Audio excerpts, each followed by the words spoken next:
Hello friends, welcome to my channel. Friends, AP triple IT 2024కి సంబంధించి మనకి notification అయితే ఆల్రెడీ రిలీజ్ అయిపోయింది. సో మరి అప్పటి నుంచి అప్పటి వరకు మీరు అప్లై చేసుకోవచ్చు.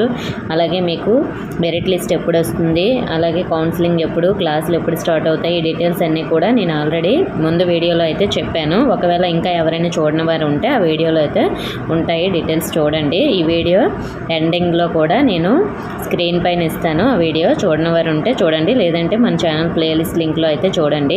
సో అందులో కొంతమంది ఫీజు ఎందుకు కట్టాలి, జేవీడీ అంటే ఏంటి, మనకి ఫ్రీ సీట్ కదా అని అడుగుతున్నారు కదా. సో మరి ట్యూషన్ ఫీజు అనేది ఎవరు కట్టాలి, ఎంత కట్టాలి, అలాగే హాస్టల్ ఫీజు అనేది ఎంత కట్టాలి, ఈ డీటెయిల్స్ అన్నీ కూడా ఈ వీడియోలో తెలుసుకుందాం. వీడియోని అయితే అక్కడ స్కిప్ చేయకుండా వినండి. అలాగే నేను ఇచ్చే ఇన్ఫర్మేషన్ ఇస్తే వీడియోని తప్పకుండా లైక్ చేసి మీ ఫ్రెండ్స్కి కూడా షేర్ చేయండి. అలాగే మీకు ట్రిపుల్ ఐటీకి సంబంధించి అన్ని డీటెయిల్స్ నోటిఫికేషన్ రావాలంటే మన ఛానల్ సబ్స్క్రైబ్ చేసుకుని పక్కన ఉన్న బెల్ ఐకాన్ని ఆల్ అని యాక్టివేట్ చేసుకోండి. మరి ఇప్పుడు టాపిక్లోకి అయితే వెళ్ళిపోదాం. ఫ్రెండ్స్, మనకి ట్రిపుల్ ఐటీకి సంబంధించి అప్లై చేస్తారు కదా. సో ఒకవేళ మీకు ట్రిపుల్ ఐటీలో సీట్ వస్తే ఇక్కడ మనకి మార్నింగ్ చెప్పుకున్నట్టు ఫీజు డీటెయిల్స్, మనకి ట్యూషన్ ఫీజు PUC 1లో మనకి 45,000 రూపాయలు అయితే కట్టాలి. PUC 2లో కూడా 45,000 రూపాయలు కట్టాలి. ఇంజనీరింగ్కి మనకి ఒక సంవత్సరంకి 50,000 అయితే కట్టాలి. సో మనకి ఇది ఏపీ అండ్ TS స్టూడెంట్స్కి సంబంధించి ఫీజు డీటెయిల్స్ అన్నమాట. సో మరి ఫీజు మనము ఎందుకు కట్టాలి, ఫ్రీ సీట్ అన్నారు కదా అని అంటారు కదా చాలామంది. ఫ్రీ సీట్ అంటే మనకి సీటు మాత్రమే ఫ్రీగా వస్తుందండి, మనం సీటు కొనుక్కోకుండా. మీకు ఎగ్జాంపుల్ కోసం కొంతమంది MBBS సీట్లు అవి నీట్లో ర్యాంక్ రాకపోతే కొంతమంది ఎన్నో లక్షలు పెట్టి సీట్ కొంటారు కదా. సో అలా కాకుండా మనకి ఇక్కడ సీట్ అనేది మన మార్క్స్ ప్రకారము ఫ్రీగా సీట్ అయితే వస్తుంది. మరి మనకి ఫీజు కూడా పే చేయక్కర్లేదు కదా అని కొంతమంది అనుకుంటారు. సో అంతమంది పే చేయక్కర్లేదని అనలేము. కొంతమంది జేవీడీకి ఎలిజిబుల్ అయిన వాళ్ళు మాత్రమే ఫీజు పే చేయక్కర్లేదు, స్కాలర్షిప్కి ఎలిజిబుల్ అయిన వాళ్ళు. సో మరి ఈ స్కాలర్షిప్కి ఎవరు ఎలిజిబుల్ అంటే, అసలు ఈ జేవీడీ అంటే ఏమిటంటే, మనకి జేవీడీ అంటే ప్రస్తుతానికి లాస్ట్ జగన్ గారు ఉండేటప్పుడు ఈ స్కీమ్ పేరు మనకి జగనన్న విద్యాదీవెన, వసతి దీవెన పథకాలకు సంబంధించి అమౌంట్ అనేది జేవీడీ అనేది మనకి పెట్టారు. అంటే ట్యూషన్ ఫీజు జగనన్న విద్యాదీవెన పథకం కింద వేసేవారు, అలాగే హాస్టల్ ఫీజు జగనన్న వసతి దీవెన పథకం కింద అయితే మనకి వేసేవారు. సో మరి దీన్నే జేవీడీ అంటారు. సో మరి ఈ ఫీజు అందరికీ వేస్తారంటే అందరికీ వేయరు. దీనికి ఎవరు ఎలిజిబుల్ అంటే, మీ టోటల్గా మీ ఫ్యామిలీ ఇన్కమ్ అనేది 2.5 lakhs లోపు ఉండాలి. సో అలాంటి వాళ్ళు ఎలిజిబుల్ అవుతారు. సో 2.5 lakhs ఇన్కమ్ ఉన్న వాళ్ళు అందరూ ఎలిజిబుల్ అంటే అందరూ ఎలిజిబుల్ అవ్వరు. మీ ఇంట్లో ఫోర్ వీలర్స్ అంటే కారు కానీ అలాంటివి ఏమీ ఉండకూడదు. ఒకవేళ కారు ఉన్నా కూడా మీరు ఈ జేవీడీకి ఇనెలిజిబుల్ అవుతారు.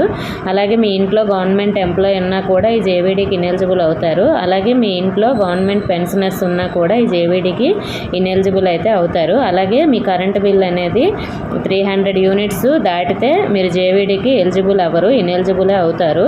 సో ఇవన్నీ కూడా లేకుండా ఉంటేనే మీరు జేవీడీకి ఎలిజిబుల్ అవుతారు.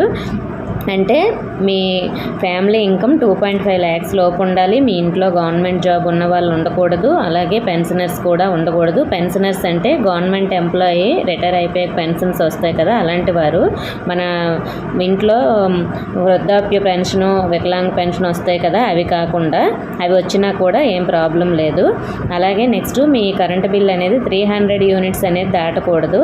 అలాగే మీ ఇంట్లో కారు కూడా ఉండకూడదు మీ ఫ్యామిలీలో ఎవరికి కూడా. అలాగే మీరు రైస్ కార్డులో ఉండాలి, అంటే మీ ఫ్యామిలీ రైస్ కార్డులో స్టూడెంట్ కూడా ఉండాలి. అలాంటి వారే ఎలిజిబుల్ అనేది అవుతారు ఈ జేవీడీకి. అలాంటప్పుడు మీకు ఫీజు అనేది గవర్నమెంట్ వేస్తుంది. సో ఇప్పుడు మనకి లాస్ట్ టైం అయితే జగన్ గారు మన అకౌంట్లో వేస్తే అది మీరు కాలేజీకి పే చేసేవాళ్ళు. కానీ ఇప్పుడు ఒకవేళ మనకి గవర్నమెంట్ జగన్ గారే వస్తే మనకి మళ్ళీ మన అకౌంట్లో వేస్తారు, మీరు అది కాలేజీకి పే చేయాలి. అదే ఒకవేళ టీడీపీ వస్తే వాళ్ళు కాలేజ్ అకౌంట్లో వేసేస్తారు, ఇంకా మీకు ఏం సంబంధం ఉండదు. అంటే మీకు ఇప్పుడు ట్యూషన్ ఫీజు 45,000 రూపాయలు చెప్పాను కదా, సో ఆ 45,000 రూపాయలు కూడా కాలేజ్ అకౌంట్లో వేసేస్తారు. అలాంటప్పుడు మీరు ఫీజు ఎలాంటిది పే చేయాల్సిన అవసరం లేదు. ఇక్కడ మనకి హాస్టల్ ఫీజు అనేది ఉంటుంది, అంటే మెస్ ఫీజు మీ ఫుడ్కి సంబంధించి. నెలకి 2,500 రూపాయల నుంచి 3,000 వరకు అయితే ఈ ఫీజు అనేది ఉంటుంది. సో మరి మనం మంత్లీ పే చేయాలంటే అవసరం లేదు. సో మీకు ఇయర్ అంతా కూడా కంప్లీట్ అయిపోయాకైనా కూడా పే చేయొచ్చు. నెక్స్ట్ మనకి మరి హాస్టల్ ఫీజు అనేది వేస్తారా అంటే వచ్చే గవర్నమెంట్ బట్టి ఉంటుంది వేస్తారా లేదనేది. సో ఏ గవర్నమెంట్ వచ్చినా ఇంతకుముందు జగన్ గారు కూడా మనకి 10,000 మాత్రమే వేసేవాళ్ళు. మిగతా ఫీజు అనేది స్టూడెంట్సే పే చేసుకోవాలి. సో మనకు ఫ్రీ అంటే 1 రూపీ కూడా పే చేయకుండా చదివేస్తామని కాదు, కొంత అమౌంట్ అనేది మీరు పే చేయాల్సి ఉంటుంది. ట్యూషన్ ఫీజు అనేది ఫ్రీ ఉంటుంది, కానీ హాస్టల్ ఫీజు ఎంతో కొంత మీరు పే చేయాల్సి ఉంటుంది. సో ఇది మనం డైలీ మంత్లీ పే చేయాల్సిన అవసరం లేదు, మనకి ఇయర్ అంతా అయిపోయాకైనా పే చేయొచ్చు. సో కొంతమంది చెప్పిన దాని ప్రకారం 6 ఇయర్స్ అయిపోయాక లాస్ట్లో అయినా పే చేయొచ్చు. అలాగే మధ్యలో ఇంకేదైనా ఫీజెస్ పే చేయాలంటే ఇంకేం అవసరం లేదు. అలాగే మనకి అడ్మిషన్ ఫీజు అనేది ఉంటుంది. ఇది మీరు కౌన్సిలింగ్ టైంలో తీసుకొని వెళ్ళాలి. 4,500 అలా ఉండొచ్చు. సో ఇది నేను నెక్స్ట్ వీడియోలో అయితే మీకు క్లియర్గా చెప్తాను. మనకి నోటిఫికేషన్ డీటెయిల్స్ అన్నీ వచ్చేటప్పుడు ఇయర్ మరి మనకి 4,500 లేదంటే 4,000 ఇలా ఉందా లేదంటే ఇంకా పెంచారా అనేది ఆ నోటిఫికేషన్ పీడిఎఫ్లో అయితే ఉంటుంది. అలాగే మనకి ఫీజు అయితే ఈ విధంగా పే చేసుకోవాలి. సో మీకు ఇప్పటికే అర్థమైంది అనుకుంటున్నాను జేవీడీ అంటే ఏమిటని. ఒకవేళ మనకి గవర్నమెంట్ మారితే స్కీమ్ పేరు కూడా మారుతుంది. జేవీడీ అని ఉండొచ్చు, ఉండకపోవచ్చు. స్కీమ్ పేరే మారుతుంది, కానీ మనకి ట్యూషన్ ఫీజు అనేది వేస్తారు. సో చాలా వరకు మనకి ట్యూషన్ ఫీజు అనేది కాలేజ్ అకౌంట్లో వేస్తే మీకు ఏం సంబంధం ఉండదు, లేదంటే మీ మదర్ అకౌంట్లో వేస్తారు. అది మీరు కాలేజ్లో అయితే 1 వీక్లో అలా పే చేయాల్సి ఉంటుంది. ఒకవేళ మీ మదర్ అకౌంట్లో పడిన తర్వాత మీరు 1 వీక్ లేదంటే ఒక 10 డేస్ లోపు పే చేయకపోయినా, నెక్స్ట్ ఇన్స్టాల్మెంట్ పడే వరకు పే చేయకపోయినా కూడా మీకు నెక్స్ట్ ఇన్స్టాల్మెంట్ అనేది వేయరు, కాలేజ్ అకౌంట్లో వేసేస్తారు. కాబట్టి మీరు అది యూజ్ చేసుకోవడానికి లేదు, కాలేజ్కే కట్టాలి. ఒకవేళ మనకి టీడీపీ గవర్నమెంట్ వస్తే మాత్రం అది డైరెక్ట్గా కాలేజ్ అకౌంట్లో వేసేస్తారు. సో మీకు ఫీజు డీటెయిల్స్ అయితే అవే. అది ఏపీ అండ్ టీఎస్ స్టూడెంట్స్కి అయితే ఫీజు ఎలా ఉంటుంది.